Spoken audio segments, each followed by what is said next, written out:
여러분은 한 나라의 왕실이 몇 번이나 바뀔 수 있다고 생각하시나요? 놀랍게도 영국은 1000년이 넘는 세월 동안 9개가 넘는 왕가가 권력을 잡았습니다. 더 흥미로운 사실은 이들 대부분이 외국에서 온 혈통이었다는 점이죠. 덴마크에서 온 바이킹 후예들, 프랑스 귀족 가문, 웨일스 혈통, 스코틀랜드 왕족, 심지어 독일 가문까지. 영국 왕좌는 마치 유럽 전체의 왕족들이 차례로 앉는 의자 같았습니다. 오늘은 섬나라 영국이 세계 제국으로 성장하는 과정에서 왕좌를 둘러싼 권력과 음모, 배신과 전쟁의 이야기를 함께 살펴보겠습니다. 1603년 봄, 런던 근교 리치먼드 궁전에서 역사적인 순간이 펼쳐졌습니다. 헨리 8세의 막내딸이었던 엘리자베스 1세가 69세를 일기로 숨을 거둔 거예요. 그녀는 평생 결혼하지 않았고 자녀도 없었죠. 처녀 여왕이라 불리며 독신을 고집했던 그녀의 죽음은 곧 영국에 거대한 공백을 남겼습니다. 왕위를 이을 직계 후손이 없다는 건 곧 왕조의 종말을 의미했으니까요. 그녀가 숨을 거두자마자 급파된 사신들이 말을 타고 북쪽으로 달려갔어요. 그들의 목적지는 스코틀랜드였습니다. 당시 스코틀랜드를 통치하던 제임스 6세에게 엘리자베스의 죽음을 알리기 위해서였죠. 제임스는 엘리자베스의 먼 친척이었지만 여왕은 생전에 그를 후계자로 명확히 지명한 적이 없었어요. 따라서 스코틀랜드 왕이 영국 왕좌를 물려받는 게 자동적인 일은 아니었습니다. 수십 년간 계승 문제는 미해결 상태로 남아 있었죠. 누군가 반대할 수도 있었고 다른 주장자가 나타날 수도 있는 상황이었어요.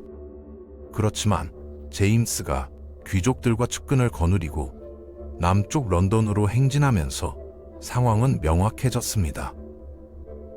1603년 늦은 봄과 초여름, 아무도 그의 왕위 계승에 이의를 제기하지 않았던 거예요. 스코틀랜드의 군주가 이제 영국 왕 제임스 1세로 즉위하게 된 겁니다. 그가 세운 스튜어트 왕가는 이후 100년이 넘도록 영국을 지배하게 됩니다. 1714년 하노버 가문이 등장하기 전까지 말이죠. 이렇게 한 시대가 저물고 새로운 왕조가 시작된 거예요. 처음 들으면 이상하게 느껴질 수 있습니다. 왜 외국 왕실이 영국 왕좌를 차지하게 된 걸까요?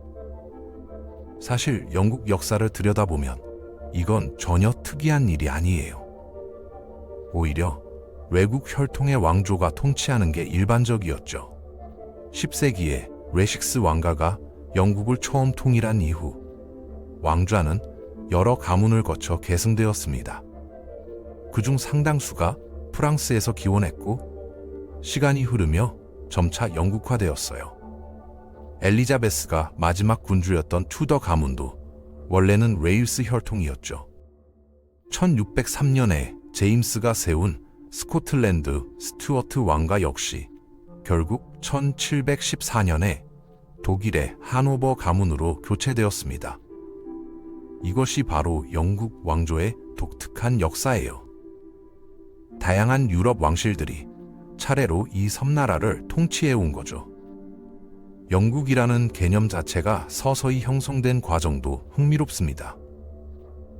잉글랜드라는 단어는 사실상 앵글족의 땅을 의미해요.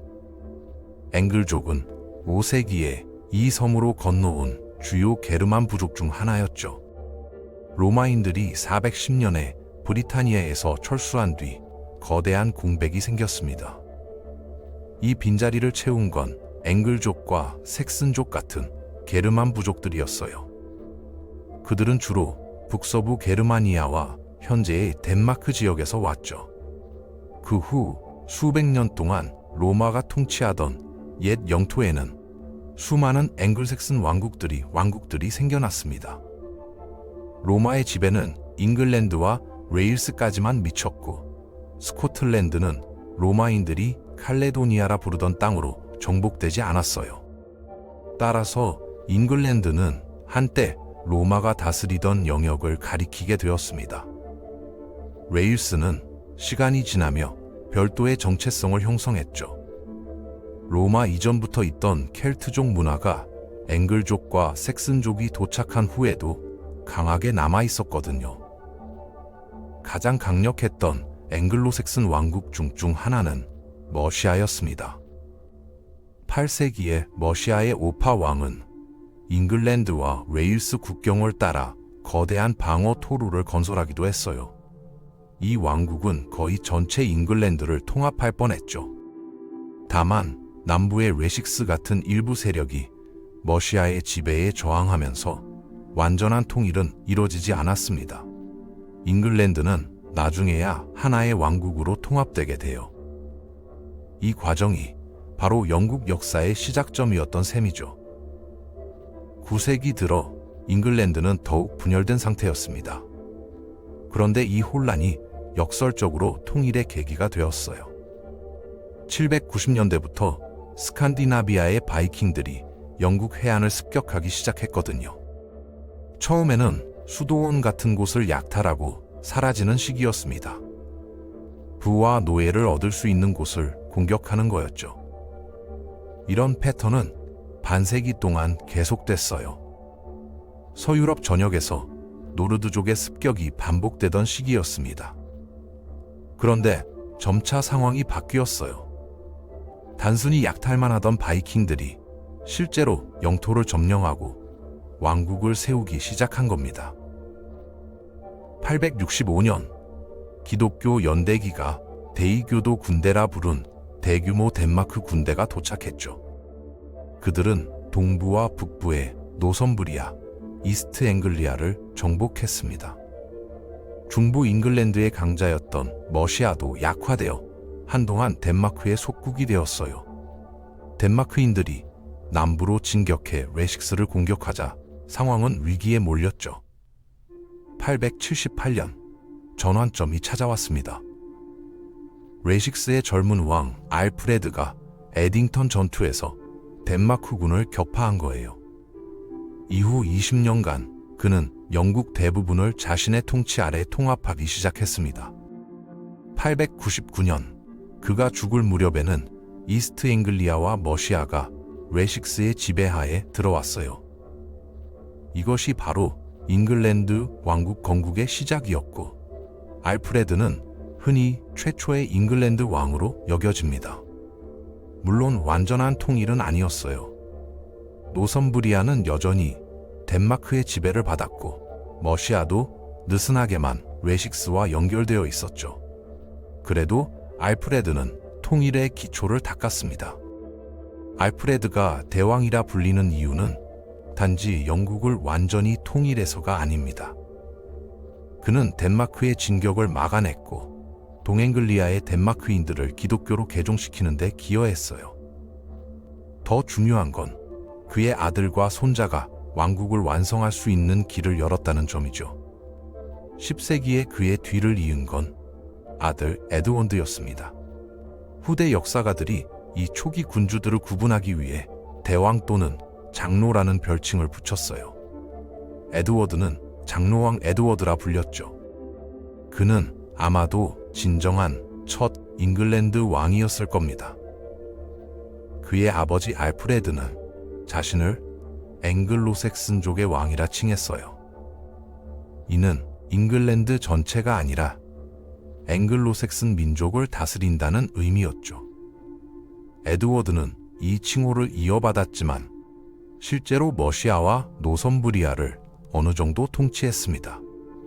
즉, 현대 잉글랜드의 거의 전체를 잠시나마 장악했던 거예요. 통일 왕국이 점점 현실이 되어가고 있었죠. 924년 에드워드의 뒤를 이은 그의 아들 에설스탄이 최초의 확실한 잉글랜드 왕이 되었습니다. 에설스탄은 마침내 머시아와 노선브리아를 완전히 통합했어요. 927년에 그는 잉글랜드 왕을 뜻하는 렉스 앵글로룸이라는 칭호를 사용했죠. 나중에는 더 나아가 자신을 전 브리타니아의 왕이라고까지 선언했습니다. 왕실 문서와 주화에 그렇게 새겨졌어요. 물론 웨일스나 스코틀랜드는 실질적으로 통제하지 못했지만 야심만큼은 컸던 거죠. 그의 할아버지와 아버지, 그리고 그 자신이 세운 왕조는 웨식스 가문으로 알려졌습니다. 중세 초기 사람들은 대체로 성이 없었어요. 그래서 왕족은 출신 왕국의 이름으로 불렸던 겁니다. 웨식스 가문은 이론적으로 927년 에설스탄이 처음 잉글랜드 왕을 선언한 이후 약 150년간 통치했습니다. 물론 이 시기는 복잡했어요.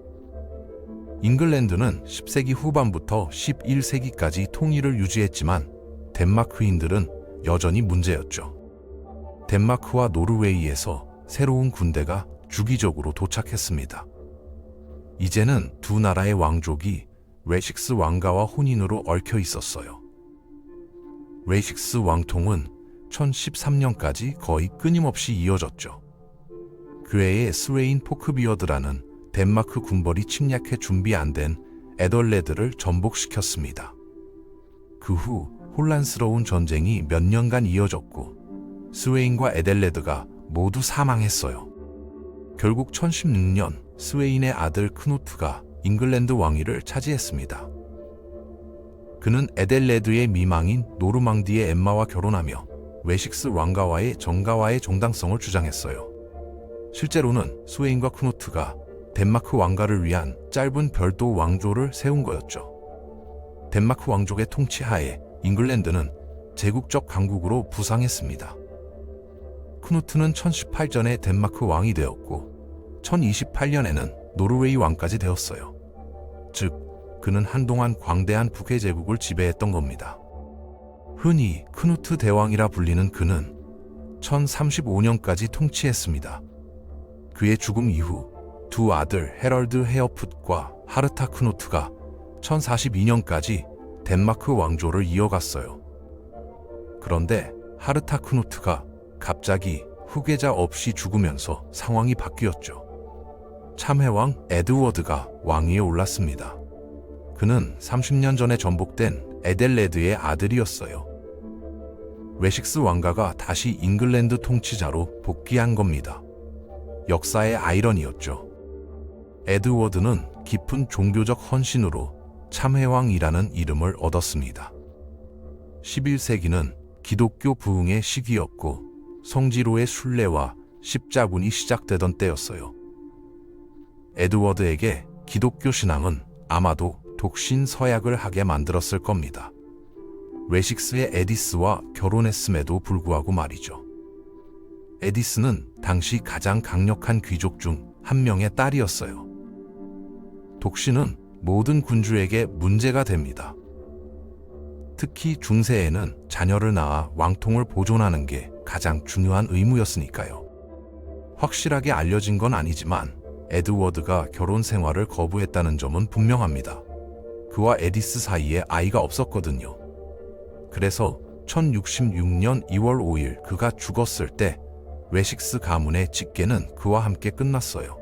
결과적으로 에디스의 오빠 헤럴드가 천함의 왕위를 주장했습니다.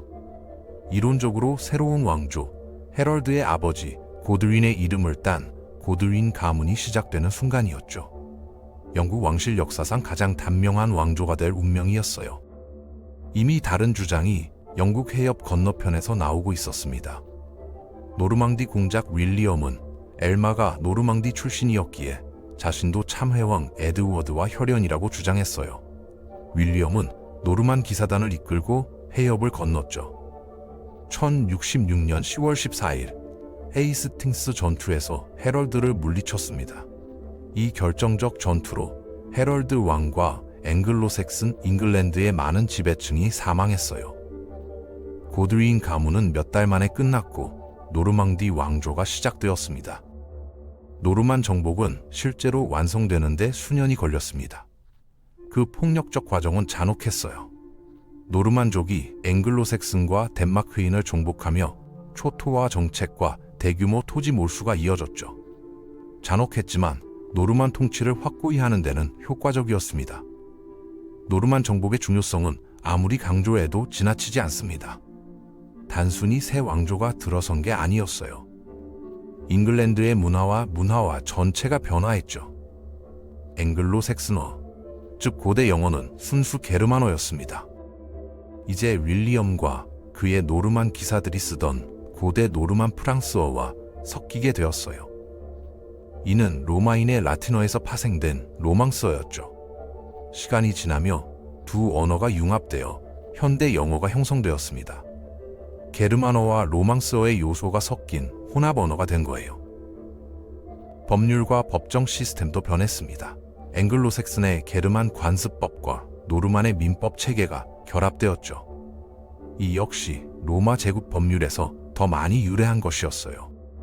흥미롭게도 프랑스어는 1730년대 초까지 잉글랜드 법정의 공식 언어로 남아 있었습니다. 노르만 정복이 가져온 변화의 일부일 뿐이에요. 더 즉각적으로는 정복 왕 윌리엄, 즉 윌리엄 1세가 가장 가까운 추종자들을 잉글랜드 전역에 남작으로 임명하며 노르만 귀족정을 확립했죠. 그는 1087년까지 통치했지만 대부분의 시간을 북부 프랑스에서 보냈습니다. 여전히 자신을 노르망디 통치자로 여겼거든요. 그의 아들들 윌리엄 2세와 헨리 1세가 차례로 통치했어요. 헨리는 아마도 1100년에 형 윌리엄의 암살을 조직한 뒤 왕이 되었을 겁니다. 오랜 세월이 걸린 권력 장악이었죠. 그의 통치는 1135년까지 이어졌는데 계승 위기로 얼룩졌어요. 유일한 적법 남성 상속인 윌리엄 에들린이 1120년 11월 화이트십 참사로 알려진 해상 사고로 사망했거든요. 헨리는 남은 통치 기간 대부분을 귀족들에게 적법 자녀인 딸 마틸다가 그를 계승해야 한다고 설득하는 데 보냈습니다. 문제는 남자들을 전투로 이끄는 게 군주의 주요 임무 중 하나였다는 점이에요. 여성 통치자라는 개념은 결국 영주들에게 받아들여지기 어려웠죠. 1135년 그가 죽자 내전이 발발했습니다. 무정부 시대로 알려진 격렬한 시기가 1135년부터 1154년까지 지속되었어요. 마틸다는 왕좌에 대한 권리를 주장하며 많은 지지자를 거느렸지만 다른 이들은 블루아의 스티브를 지지했죠. 스티브는 정복왕 윌리엄의 손자였어요. 무정부 시대 대부분 동안 스티븐이 사실상의 왕이었습니다. 내전 기간 중 양측 모두 상대를 포로로 잡았다가 탈출하거나 구출되곤 했어요. 둘 다 자신이 적법한 군주라고 강조했고 잉글랜드는 그 과정에서 분열되었죠. 12세기 중세 연대기들은 무정부 시대가 나라에 특히 파괴적인 시기였음을 분명히 보여줍니다. 잉글랜드 일부 지역은 전쟁으로 극심한 빈곤에 시달렸어요.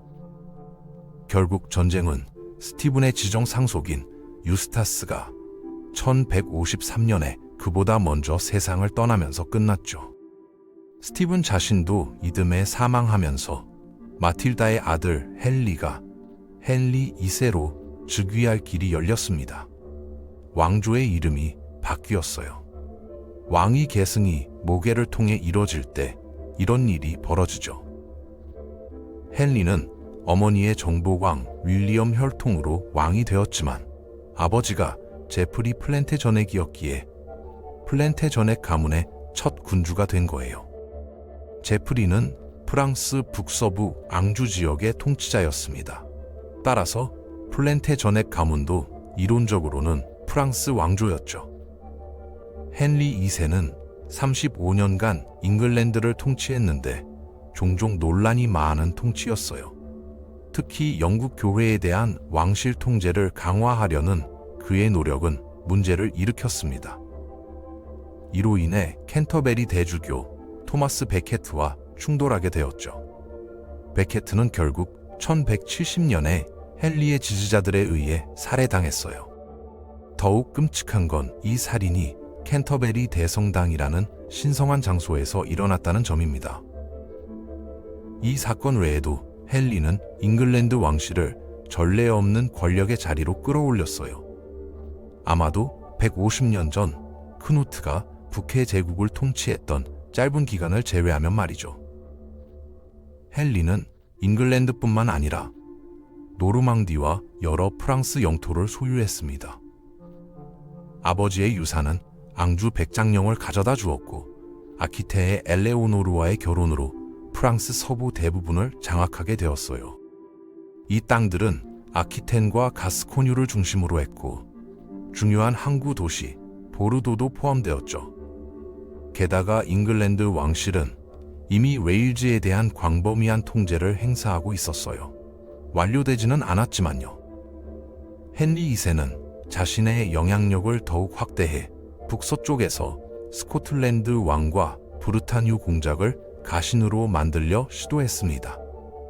마침 1169년에는 아일랜드 침공을 승인했어요. 주요 귀족 중 일부가 아일랜드에 개입하기 시작한 거죠. 이것이 아일랜드에 대한 잉글랜드 개입 역사의 시작이었고 그 여파는 오늘날까지 이어지고 있습니다. 헨리 2세 말기에는 잉글랜드 왕관의 권력이 너무 커져서 오늘날 역사가들은 앙주 제국이라는 용어를 일반적으로 사용해요. 앙주 백장령에서 유래한 이름인 앙주 제국은 잉글랜드, 웨일즈, 아일랜드, 그리고 현대 프랑스의 거의 절반, 특히 북부와 서부를 포함했습니다.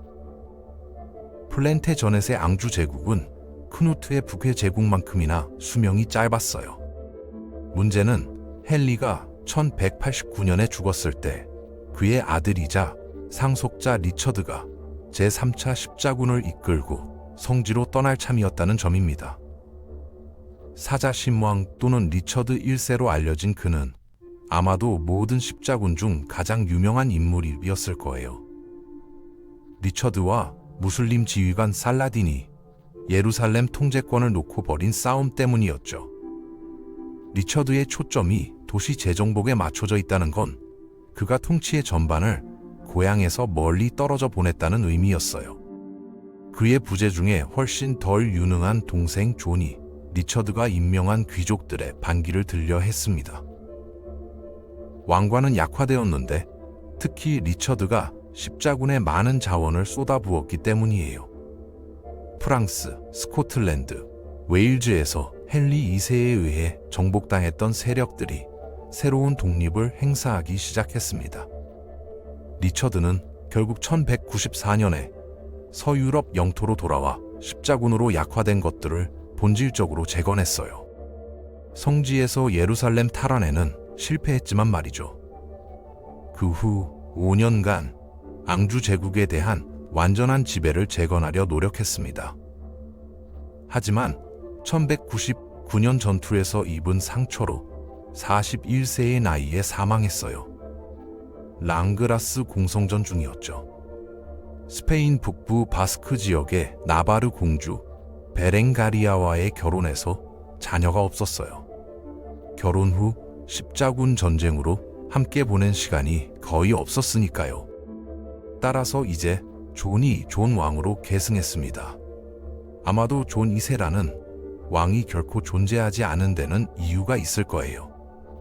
첫 번째 존이 재앙적인 군주로 판명되었거든요. 그는 교회와 충돌해 교황에 의해 파문당했습니다. 가장 비참하게도 프랑스 왕관과 전쟁을 벌였다가 결국 패배해 그의 가문이 프랑스에서 소유한 광대한 영토 대부분을 잃었어요. 노르망디 공국도 포함되었죠. 정복왕 윌리엄이 잉글랜드를 정복한 바로 그 땅이었습니다. 존이 1202년부터 시작된 재앙적 전쟁으로 플랜테저넷의 프랑스 영토 대부분을 잃은 것만이 문제가 아니었어요. 그는 잉글랜드 본토의 귀족들과도 격렬히 다퉜죠. 잉글랜드의 백작과 남작들은 프랑스 영토의 파괴적 손실에 불만을 품었습니다. 더 심각한 건 존이 프랑스의 막대한 손실을 만회하기 위해 새 군대를 모집하려고 세금 부담을 높였다는 점이에요. 왕관과 귀족 사이의 다른 갈등에는 왕이 교회 소유 토지의 특권을 침해한 것도 포함되었습니다. 이 모든 게 1210년대에 폭발한 긴장을 고조시켰어요. 1212년에는 일부 남작들이 존을 죽이려는 음모를 꾸미기도 했죠. 상황은 1214년에 더욱 악화되었습니다. 존이 프랑스와의 전투에서 사실상 패배하면서 대륙에서의 손실이 확정되었거든요. 왕에 대한 귀족들의 압박이 커졌고 마침내 그는 1215년에 마그나 카르타로 알려진 왕실 헌장을 발행하는 데 동의했어요. 위대한 헌장을 의미하는 라틴어였죠. 마그나 카르타는 잉글랜드 헌법사와 현대 민주주의 발전의 기초 문서입니다. 왕국의 귀족들이 특정 권리를 가지며 왕이 이를 인정하고 존중해야 한다고 명시했어요. 위대한 헌장은 또한 왕관의 권력을 제한했습니다. 많은 이들이 이를 잉글랜드에서 입헌군주제가 발전하는 매우 긴 과정의 첫 단계로 꼽아요. 마그나 카르타는 미국 헌법부터 프랑스 혁명까지 모든 것에 영향을 미쳤죠.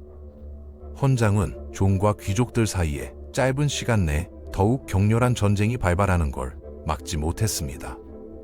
존이 거의 즉시 헌장을 어기면서 더 많은 갈등이 발생했어요. 1215년부터 1217년까지 지속된 제1차 남작 전쟁이었죠. 1216년 존이 이질로 사망하면서 이 시대는 끝났습니다. 존은 49세의 비교적 이른 나이에 죽었는데 이는 그의 아들 헨리가 겨우 9살에 왕위를 계승해 헨리 3세가 되었다는 의미였어요. 위기에 처한 왕국의 이상적인 상황은 아니었죠.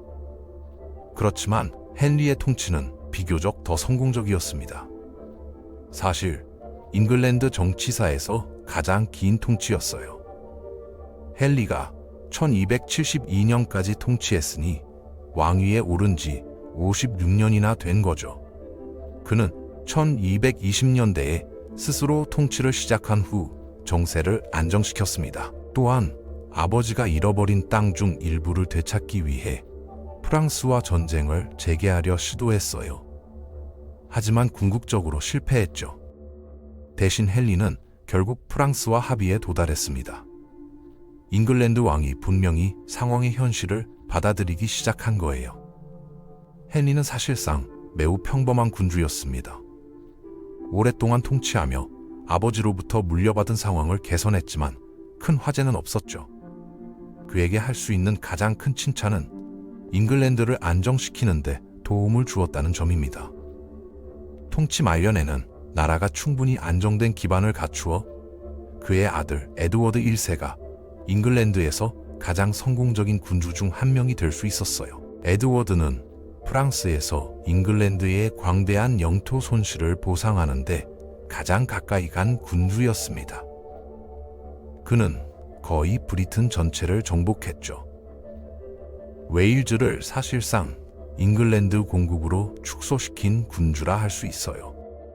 1290년대에는 스코틀랜드에 대한 잉글랜드의 통제를 주장하기도 했습니다. 잠시 동안 지배권을 행사했죠.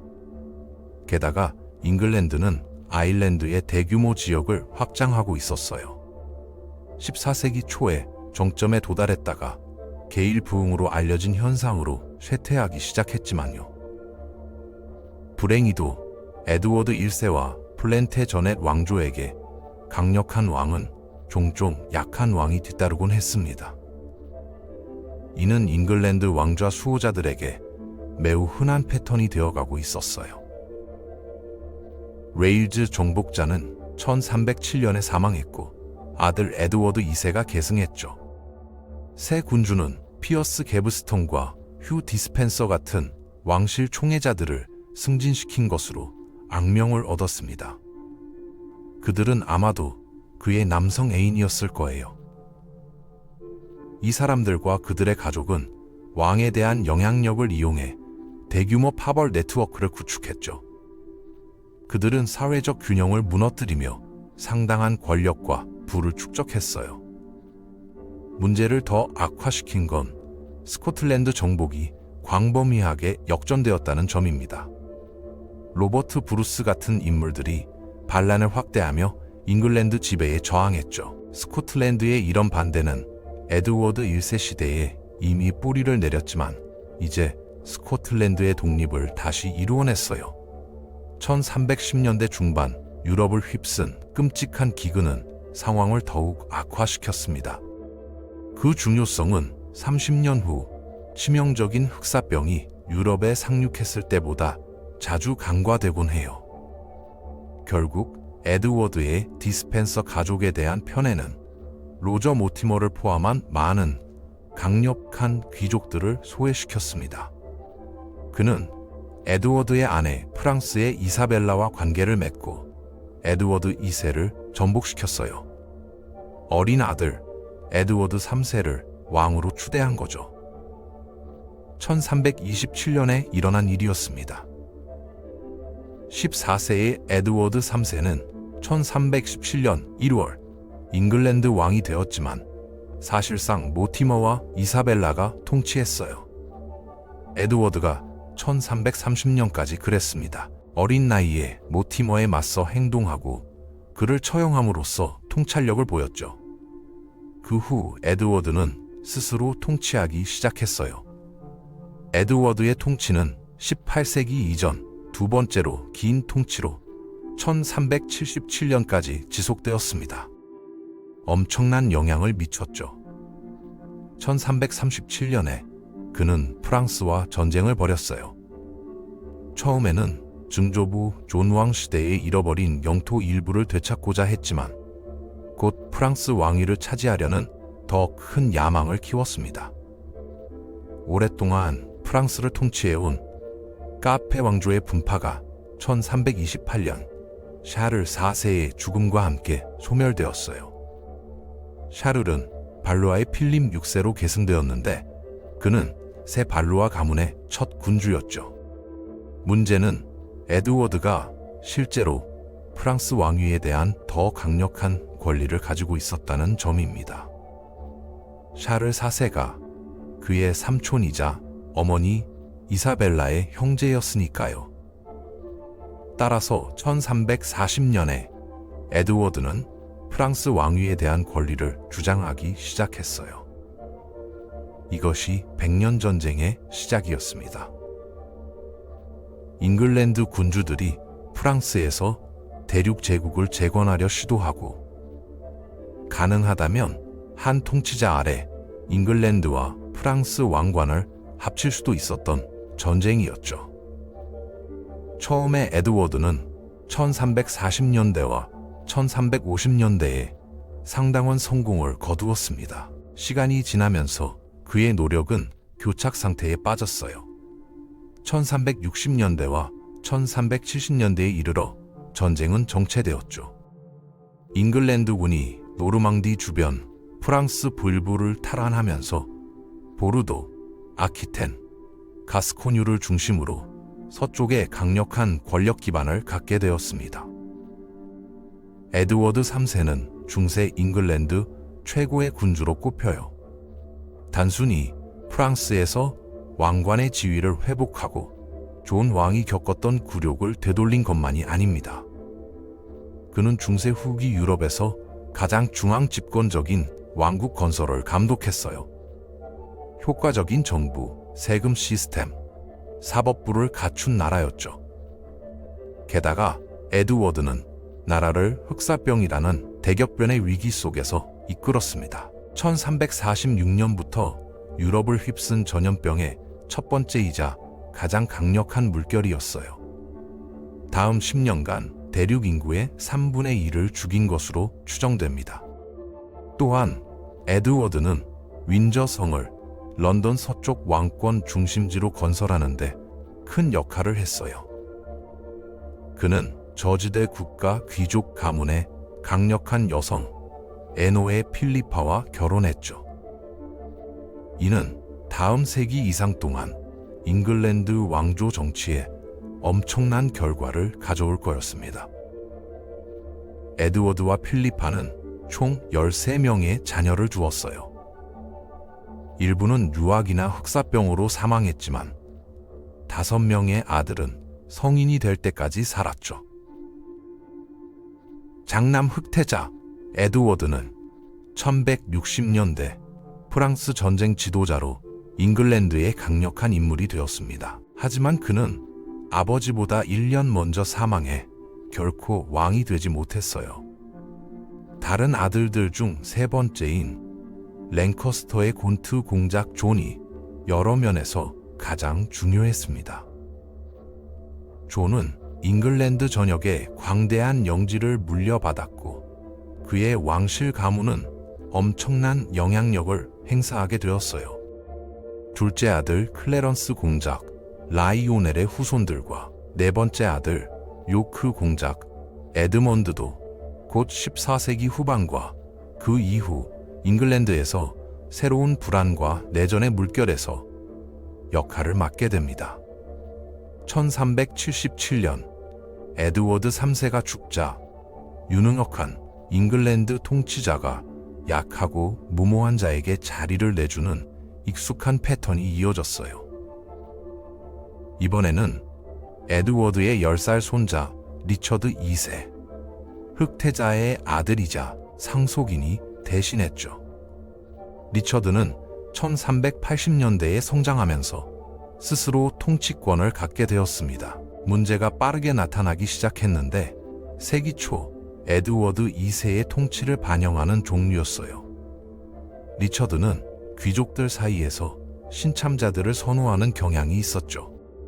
종종 기존 귀족 가문의 연공서열과 권력보다는 그와의 개인적 관계를 존중했습니다. 1380년대 후반에 이미 그를 왕국 고위 귀족들이 원하는 대로 행동하도록 강요하려는 움직임이 있었어요. 그를 반대했던 잉글랜드 귀족들의 동맹에는 곤트의 존의 어린 아들이자 상속인 헨리 볼링브로크가 포함되었습니다.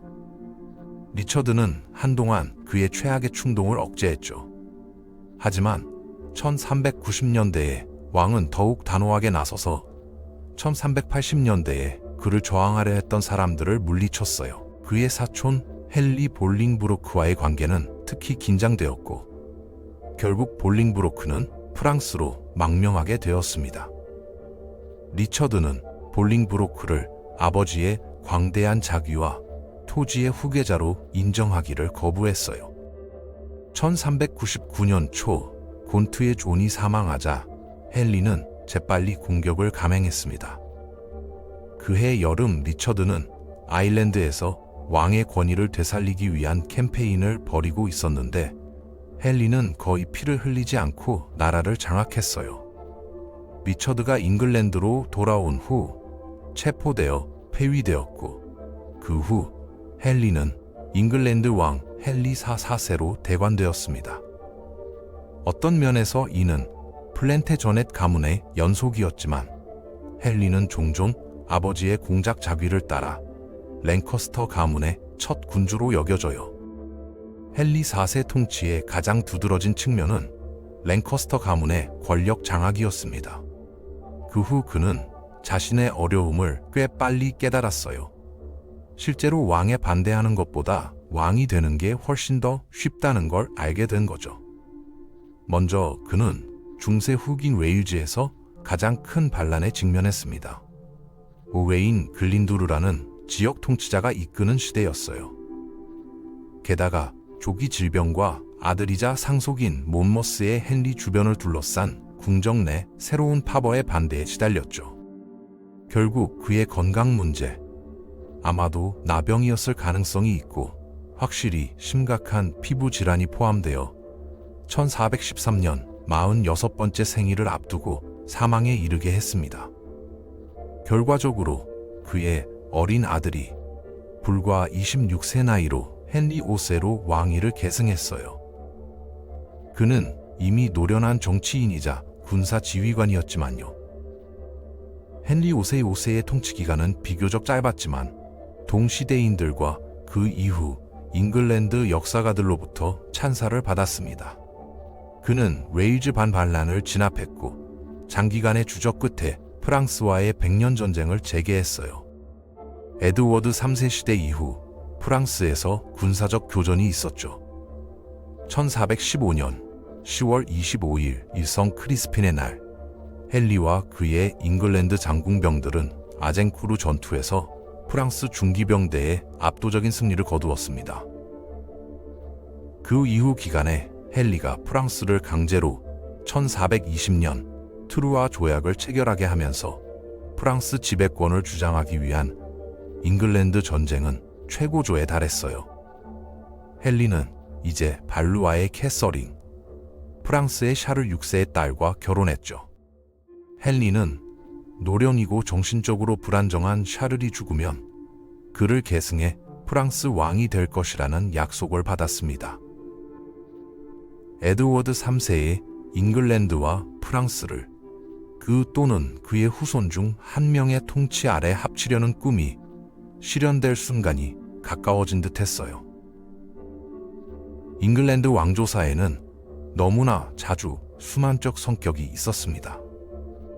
15세기 중반에도 계속되었죠. 먼저 매우 유능한 군주였던 헨리 5세가 1422년 35세라는 젊은 나이에 세상을 떠났어요. 조기 사망 원인은 아마도 이질, 심한 설사를 일으키는 장질환 때문이었을 거예요. 반세기 전 흑태자의 죽음 원인이었을 가능성도 있죠. 두 경우 모두 흑태자와 헨리 5세는 어린아이가 왕위에 올라 소수 통치 시대를 열었습니다. 헨리 5세의 왕위 계승의 경우 이는 왕의 9개월 된 아들 헨리 6세였어요. 전임자 리처드 2세처럼 그는 자라서 무능한 군주가 될 게 분명했습니다. 그의 통치는 사촌들과 보퍼트 같은 강력한 귀족들, 곤트의 존과 그의 세 번째 아내 캐서린 스윈포드의 후손인 귀족 가문 출신 일련의 사람들이 주도했어요. 헨리 6세 통치 동안 프랑스에서의 전쟁 노력은 잉글랜드에 의해 급격히 쇠퇴했습니다. 1453년에 백년전쟁은 사실상 끝났어요. 대륙에서 잉글랜드의 마지막 패배 소식이 헨리에게 전해지자 왕은 심각한 심리적 붕괴를 겪었죠. 그는 1453년 여름과 1454년 말 사이 거의 1년 반 동안 무기력증에 시달렸습니다. 그의 통치가 재앙으로 치닫자 요크 공작 리처드 3세, 에드워드 3세의 증손자였던 그에 대한 지원이 급격히 성장했어요. 곧 전쟁이 발발했습니다. 1455년에 시작된 일련의 갈등은 장미전쟁으로 알려지게 되었죠. 랭커스터 가문의 문장 상징에 붉은 장미가 포함되어 있었던 반면 리처드 공작을 수장으로 하는 요크 가문의 문장에는 흰 장미가 장식되어 있었어요. 1455년 갈등의 발발은 놀랍게도 헨리 6세의 부분적 회복 때문이었습니다. 헨리의 회복으로 보퍼트와 그들 주변의 다른 사람들은 약한 왕에 대한 권위를 다시 주장할 수 있었죠. 이에 대한 반응으로 요크 지지자들은 그에게 전쟁을 일으키라고 촉구했어요. 갈등의 첫 단계는 짧았고 리처드와 요크 가문이 1455년 5월 22일 세인트 올번스 첫 전투에서 주요 승리를 거두었습니다. 그 후 리처드는 왕국의 수호자로 임명되어 헨리 정부의 사실상 수장이 되었죠. 그렇지만 보퍼트 가문과 헨리의 왕비 앙주의 마거릿은 리처드의 이 상황을 받아들이지 않았고 1459년에 전쟁이 재개되었습니다. 리처드는 점점 더 자신이 왕위를 차지해야 한다고 깨달았어요. 다만 그는 1460년 12월 30일 레이크필드 전투에서 사망해 자신의 야망을 실현하기 전이었죠. 하지만 그 대신 그의 아들이자 상속인 에드워드에게 그렇게 하라고 명령했습니다. 그는 1461년 첫 몇 달간 일련의 놀라운 승리를 거두었고 그해 여름에 에드워드 4세로 왕위에 올라 잉글랜드의 요크 왕가를 새로운 통치 혈통으로 확립했어요. 1470년에 에드워드를 전복하고 헨리를 다시 왕위에 올리려는 노력이 재개되었지만 결국 1471년에 실패했습니다. 그해 헨리와 그의 아들이자 상속인 웨스트민스터의 에드워드가 모두 살해당해 랭커스터 가문이 새로운 요크 왕조에 즉각적인 위협이 되는 것을 종식시켰죠. 요크 왕가는 만약 1483년 에드워드가 알려지지 않은 질병, 아마도 장티푸스나 폐렴으로 일찍 사망하지 않았다면 수십 년 또는 수세기 동안 잉글랜드를 계속 통치했을 수도 있습니다. 그는 2명의 젊고 건강한 아들을 남겼는데 그중 한 명이 즉시 에드워드 5세로 계승했어요. 그렇지만 에드워드 4세의 동생 글로스터 공작 리처드의 행동이 새 왕조를 약화시키는 데 기여했습니다. 그는 1483년에 형이 죽은 후 12살 조카를 위한 섭정으로 임명되었죠. 그는 거의 즉시 자신의 왕위를 확보하기 위해 움직였어요. 에드워드 5세와 그의 형제는 런던탑에 갇혀 다시는 보이지 않았습니다. 리처드는 곧 자신을 리처드 3세로 선포했지만 이 사악한 행위는 자신의 조카들에게 헨리 투더라는 이름의 웨일스 신참자에게 기회를 제공했어요. 브르타뉴와 프랑스에서 망명 생활을 하던 헨리는 어머니 마거릿 보퍼트를 통해 왕위에 대한 주장을 밝혔습니다. 보퍼트 가문은 매우 약한 혈통이었어요. 혼외에서 태어난 아이들이었고 곤트의 존의 생에 말년에야 적법화되었죠. 그들은 결코 잉글랜드 왕위를 계승할 수 없을 거라고 생각되었습니다. 게다가 아버지 쪽에서 헨리는 실제로 대부분 웨일스인이었어요. 이런 장애에도 불구하고 그는 1485년에 소규모 군대를 이끌고 웨일스로 건너가 잉글랜드로 진군했습니다. 보주워스 필드 전투에서 리처드를 격파했죠. 리처드 3세는 전사했고 헨리는 툰더 가문의 초대 군주 헨리 7세로 왕위에 올랐습니다. 그를 몰아내려는 여러 시도에 직면했지만 그는 그들을 물리쳤어요. 요크의 엘리자베스, 에드워드 4세의 딸과 결혼함으로써 장미 전쟁을 효과적으로 끝냈습니다. 따라서 이론적으로 요크 가문과 랭커스터 가문의 남은 부분을 통합한 거죠. 1509년 헨리 7세가 죽자 가장 나이 많은 아들이 새 군주가 되었습니다. 헨리 8세는 일부 사람들에 의해 잉글랜드에서 가장 논란이 많은 통치자로 여겨져요. 종종 간과되는 건 그가 38년 통치의 전반기에 얼마나 인기가 있었는지입니다. 아라곤의 캐서린 여왕과의 결혼은 상호 존중의 관계였어요. 처음에 헨리는 아직 나중에 될 폭군이 아니었죠. 실제로 그의 즉위는 기쁨으로 맞이되었습니다. 헨리 7세는 매우 영리하고 성공적인 군주였지만 국민의 찬사를 받을 만한 왕은 아니었어요. 가장 큰 욕망은 새 왕조에 대한 모든 저항을 억누르고 잉글랜드 재정을 확고한 기반 위에 두는 것이었죠. 대조적으로 헨리 8세는 젊고 운동력이 뛰어나며 프랑스와의 전쟁을 재개하기로 결심한 인물이었습니다.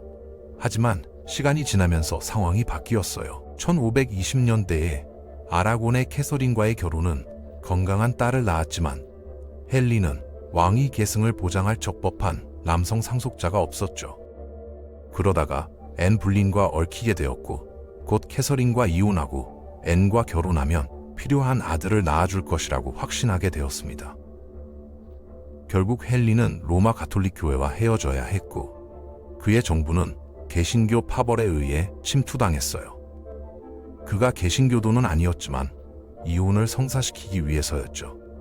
앤이 빨리 남자 상속이 낳지 못하자 헨리의 최악의 충동이 실제로 터져나왔습니다. 그는 1540년대 초까지 4명의 아내를 더 거쳤어요. 제인 시모어, 클리브스의 앤, 캐서린 하워드, 그리고 캐서린 파. 결국 6명 중 1명인 제인 시모어만이 그가 원하던 아들 에드워드라는 소년을 데려왔습니다. 그동안 헨리는 다른 폭군적 인물이 되었어요. 그의 개신교 입문에 이어 종교혁이 일어나 잉글랜드의 수도원이 해체되었는데 이 결정은 엄청난 양의 불을 그의 금고에 넣었죠. 그는 1540년대에 프랑스에 대한 새로운 무의미한 전쟁을 통해 즉시 낭비했지만 거의 아무것도 달성하지 못했어요. 1547년 1월 헨리가 죽었을 때 많은 이들에게 안도감을 주었을 겁니다. 확실히 시무어 가문에게는 큰 도움이 되었는데 새 군주를 통해 정부 내 권력을 잡았으니까요. 헨리 8세와 제인 시무어의 짧은 결혼의 결실이었던 에드워드 6세였죠. 처음에는 스스로 통치하기에 너무 어린 나이에 왕위를 물려받았습니다. 개신교파는 권력을 잃었지만 곧 법정에서 다시 지지를 얻었어요. 1540년대 초 헨리가 시작했던 동일한 종교적 변화에 반발했던 상황이 바뀐 거죠. 1550년에 더 철저한 개신교 개혁이 영향을 받았습니다. 1530년대에 장칼뱅이 제네바에서 발전시킨 더 엄격한 개신교 분파인 칼빈주의에 기울었어요. 예를 들어 라틴어 미사는 1549년에 발행된 첫 공동기도서에 따라 영어 예배로 대체되었죠. 에드워드가 10대로 성장하면서 그가 열렬한 개신교 신앙을 표현했다는 게 분명해졌습니다. 헨리 8세 때 일어났던 개신교 진영으로의 미온적 표류가 에드워드 통치하에서 굳어질 거였어요. 에드워드가 1553년에 심하게 병을 앓고 그의 여름 사망할 때까지는 그랬습니다. 아마도 결핵으로 사망했을 거예요. 그의 죽음은 헨리 8세의 캐서린 아라곤과의 첫 결혼에서 얻은 딸을 이제 역사상 최초의 진정한 잉글랜드 여왕으로 만들었습니다. 마틸다는 4세기 전 무정부 시대에 왕위 계승권을 주장한 적이 한 번 있었죠. 메리 1세 또는 블러디 메리로 알려진 그녀는 잉글랜드를 가톨릭으로 복귀시키기로 결심했고 수백 명의 개신교도를 화형에 처했습니다. 종교개혁 프로그램의 일부였어요. 대부분의 잉글랜드인들은 여전히 그때까지 가톨릭 신자였습니다.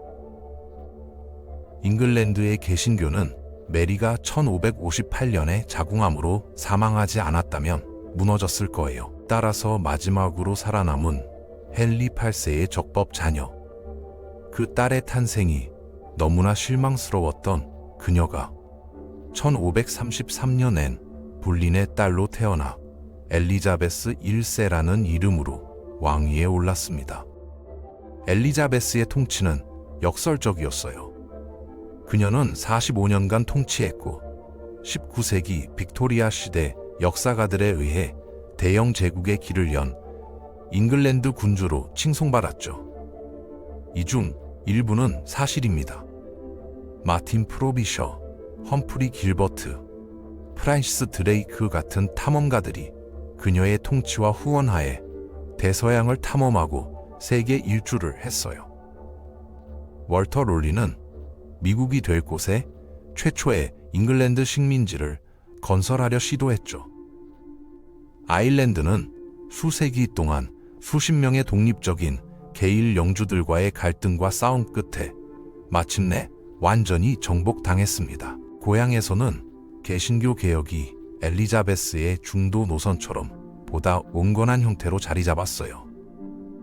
성공회가 뿌리를 내리면서 잉글랜드는 세계 최초의 진정한 글로벌 국가였던 스페인과의 장기 전쟁을 성공적으로 수행했습니다. 그녀의 통치 동안 초강대국이었죠. 네덜란드 공화국이 스페인 지배로부터 자유를 주장하도록 도운 건 잉글랜드군이었어요. 잉글랜드는 여러 스페인 침략 시도를 견뎌냈죠. 물론 이 중 가장 유명한 것은 1588년 스페인 무적 함대의 침략 시도였습니다. 이 모든 것에서 특이한 점은 엘리자베스가 특별히 강력한 군주가 아니었다는 거예요. 그녀는 모든 결정을 미루고 늦췄습니다. 종종 그녀의 평의회, 즉 영역을 운영하는 내각의 구성원들을 이끌어야 했죠. 그녀의 우유부단함에 매일 미쳐가는 사람들이었어요. 게다가 그녀의 복잡한 심리도 있었습니다. 자신의 아버지 명령으로 어머니가 그녀가 아직 아기였을 때 처형된 여성에게 돌아가서 엘리자베스는 결코 자신과 결혼하지 않을 거였죠. 그렇지만 상속인을 낳아야 한다는 요구사항 때문에 그녀는 1560년대와 1570년대 프랑스와 심지어 스웨덴에서 수많은 왕실 구혼자들을 접대해야 했습니다.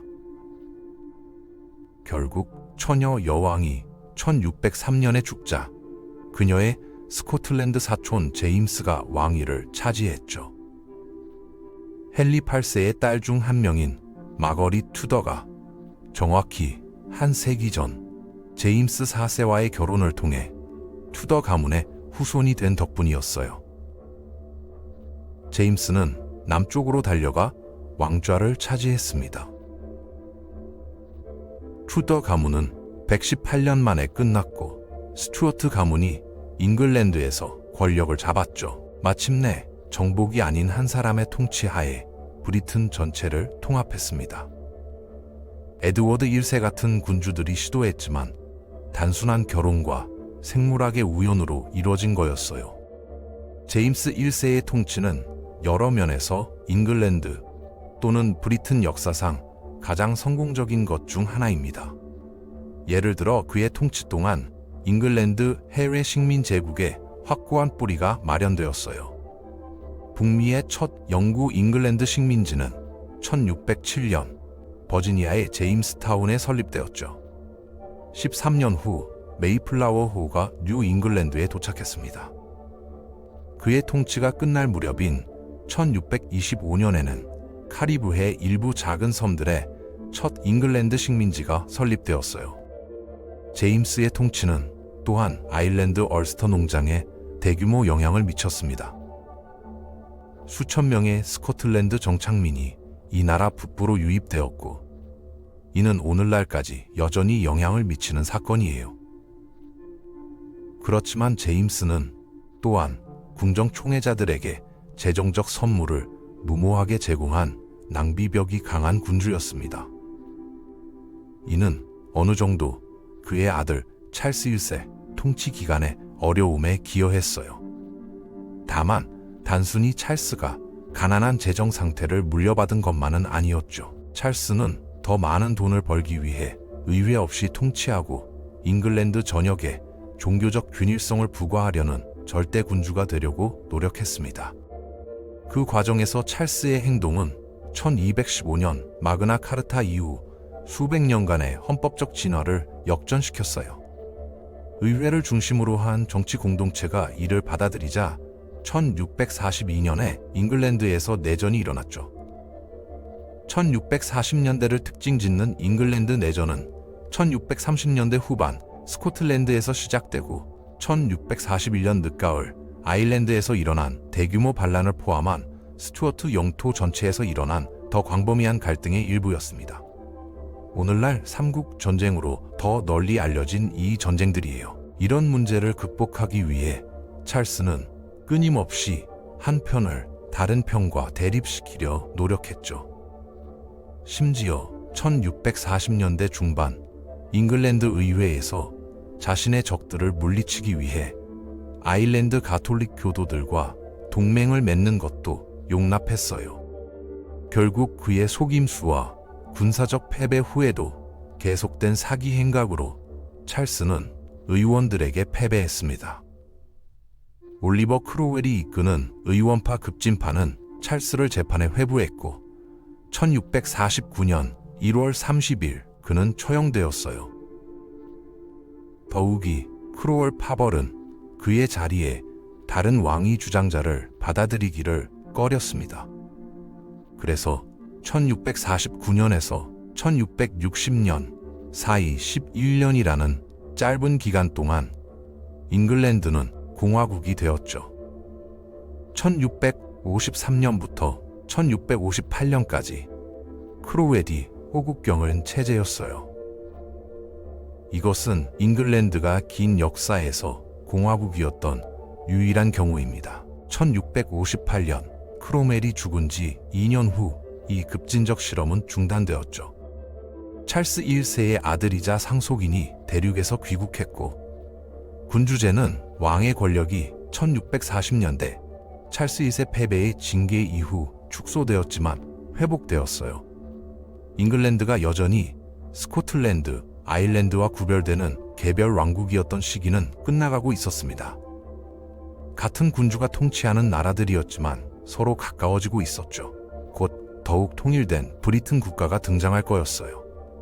연합법과 스튜어트 가문 통치 종식으로 이어지는 이 마지막 기간은 모순으로 점철된 시기였습니다. 한편 찰스 2세가 1660년에 왕으로 복위한 후 쾌락주의 시대가 시작되었어요. 1650년대 청교도주의와 대조되는 결과였죠. 찰스 2세의 통치 기간은 술이 넘쳐나고 문화적 활력이 넘치는 런던 시절이었습니다. 그렇지만 표면 아래 종교적 긴장을 가렸어요. 찰스는 기껏해야 온건한 개신교도였습니다. 더 나쁜 건 그의 형제 욕홍작 제임스가 1685년에 제임스 2세로 왕위를 계승했는데 가톨릭 신자였다는 점이에요. 이는 정치권 상당 부분에서 용납할 수 없는 일이었죠. 1688년에 그들은 그의 딸 메리의 남편 오라뉴얼 공 빌럼을 초대했습니다. 네덜란드 공화국의 가장 강력한 귀족이었던 그를 잉글랜드로 와서 권력을 장악하라고 한 거예요. 빌럼이 그렇게 했죠. 뒤이은 명예혁명으로 제임스는 프랑스로 도망쳤고 지지자들이 그를 버렸습니다. 빌럼과 메리는 이제 새로운 공동군주 윌리엄 3세와 메리 2세가 되었어요. 가장 중요한 건 1689년에 권리장전이 윌리엄과 메리가 왕위를 계승할 기초로 발표되었다는 점입니다. 권리장전은 사실상 국왕이 의회에 일방적으로 부과할 수 있는 결정이 없다고 명시했어요. 약 500년 전 마그나 카르타가 잉글랜드 정치 공동체의 특정 부분에 양도 불가한 권리를 부여하기 시작했다면 권리장전은 잉글랜드에서 입헌군 주제로의 전환을 결정짓는 순간이었죠. 결과적으로 18세기에는 의회가 군주를 대신해 잉글랜드와 브리튼의 효과적인 정부가 되었습니다. 입헌군주제가 현대 민주주의로 성숙되는 과정은 18세기와 19세기에 걸쳐 일어날 거였어요. 궁극적으로 새로운 왕조와 새로운 국가체제 내에서 말이죠. 18세기 초에 두 가지 일이 발생해 이를 가능하게 했습니다.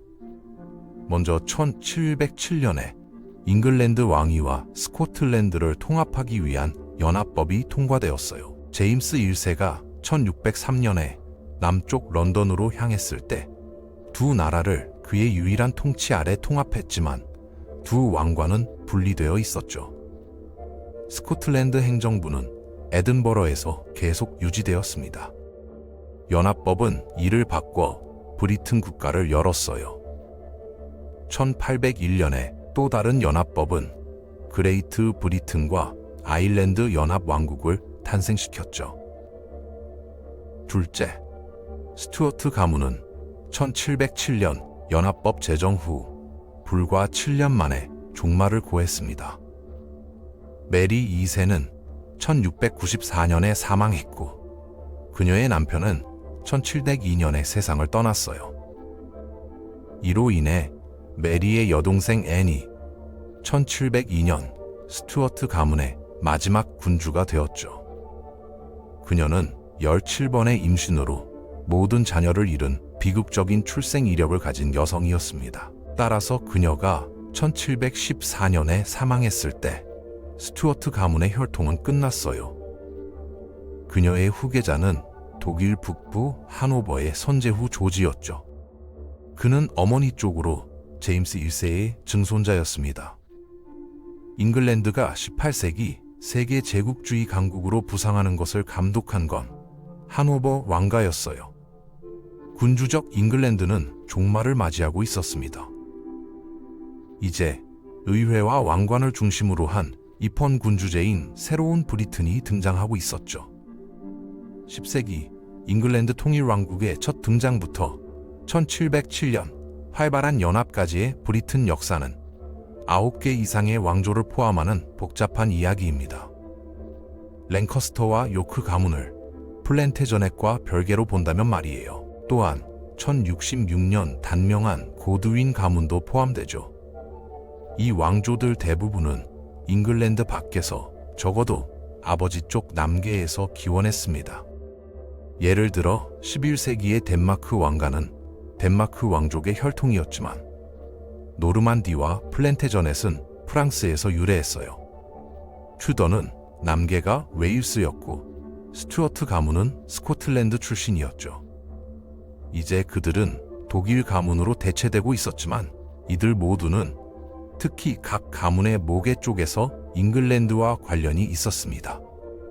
기원이 어떠했든 이들 각 왕조는 상당한 변화의 시기를 감독했어요. 18세기에 중세 군주제에서 입헌 군주제로 전환한 잉글랜드였죠. 게다가 잉글랜드는 살아남았습니다. 덴마크인, 스페인, 그리고 다른 사람들이 수세기 동안 잉글랜드를 대륙 왕국으로 편입하려 했지만 잉글랜드는 독립을 유지했어요. 게다가 웨일즈와 아일랜드 전체를 지배하게 되었죠. 18세기 동안 그 힘은 계속 커졌습니다. 야심찬 상인과 런던의 식민지 계급은 17세기에 북미 카리브해, 인도에 식민지를 건설했어요. 18세기와 19세기에 걸쳐 대영 제국은 세계 최고의 초강대국이 되어 세계 역사를 바꾸게 될 거였습니다. 중세와 근대 초기 잉글랜드의 왕조들이 현대 브리튼이 강대국으로 부상하는데 어떻게 기여했을까요? 특정 가문이나 왕조가 중요한 역할을 했을까요? 아니면 대영 제국은 궁극적으로 입헌군 주제가 잉글랜드와 정치적 권력을 균형 있게 유지하는 방식, 그리고 강력한 재계와 식민지 계층을 형성한 덕분에 나타난 걸까요? 생각해볼 문제입니다.